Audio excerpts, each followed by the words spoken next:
எந்த செயலை வந்து அந்த கையை செய்யக்கூடியதை செய்ய முடியாத தவிர அது இன்னொரு கை செய்யும்.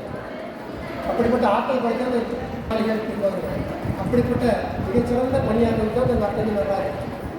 சுதாச்சந்திரன் உங்களுக்கு தெரியும். ஒரு கையில் 2 கால் விரல் கிடையாது, கால் மட்டும் இருந்து எழுதுறது நடனம் ஆடணும். கை பாதி தான் இருக்கும், 2 காலும் கிடையாது, விரல் கிடையாது, பாதம் கிடையாது, அந்த உப்பு குத்தின்னு சொல்றாங்க, அது மட்டும் தான் இருக்கும். அதை வச்சு நடனம் ஆடி காட்டும். அப்படிலாம் இருக்கிறாங்க. கை கிடையாது, கால் கிடையாது, உடல்ல பாதி இருக்கிறது, ஆனால் தலை மட்டும் இருக்கிறது. இந்த உதடுகளை கொண்டு ஓவியம் வரைகிறாங்க. உதடுகளை ஒட்டி ஓவியம் வரைந்து உலக அளவில் பேர் பெற்று இருக்கிற நம்ம பார்க்குறோம். தினந்தோறும் இன்னைக்காக முடியாதுன்னு எதுவுமே கிடையாது.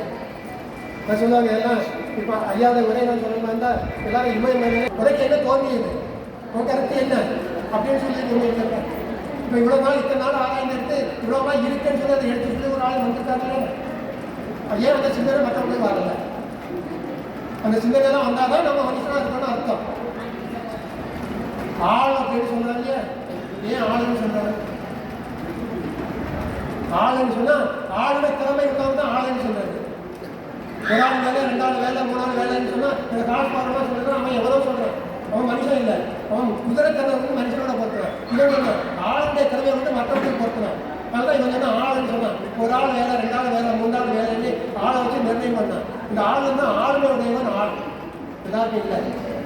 அந்த ஆளுமை இருந்தால் அவன் ஆள், அவன் தான் எல்லாத்தையும், அவன் தான் ஆட்சி செய்யக்கூடிய ஆளுமை உடையது. அவன் தான் ஆளுமை பேர். அந்த ஆளுமை ஆள் இருப்பது, ஆள் செய்யக்கூடியது ஆளுமை. இந்த ஆளுமை இருப்பதனால இவன் ஆளாகிறான். இப்போ அந்த மாதிரி ஏன் சிந்திக்க மாட்டேங்கிறான்? இன்னைக்கு எல்லாம் சொல்றாங்க வேளாண்மை சிந்தனை, எவனோ வெளிநாட்டில் எவனோ ஒன்று விளைத்தான் அதை நாம எடுத்துட்டு ஆளணும்னு சொல்லி. தமிழ் எழுத்துக்கள் இல்லாத ஆளுமை என்ன ஆளுமை இருக்குது? எந்த ஆளுமையாலும் திருக்குறள் இல்லாத ஆளுமை ஒன்றுமே கிடையாது. சொன்னாங்க ஒரு 10-25 ஆளுமையை வைக்க சொல்லிட்டு பேர் வேளாண்மை, வாழாண்மை, ஊராண்மை, வேளாண்மை, தாளாண்மை, எத்தனையோ ஆளுமைலாம் சொல்லிட்டு போயிட முடியும்.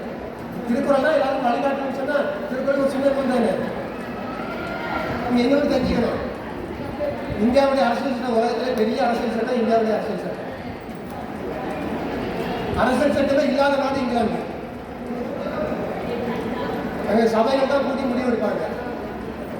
இவ்வளோ பெரிய அரசியல் சட்டம் நம்ம வச்சுட்டு இவ்வளோ பெரிய ஓட்டையை நம்ம தான் வச்சுட்டு இருக்கோம்.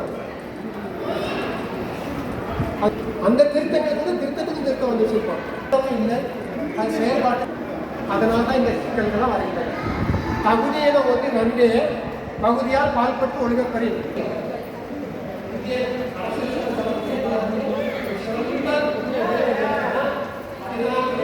அங்கே நின்று நல்லா இருக்குமே.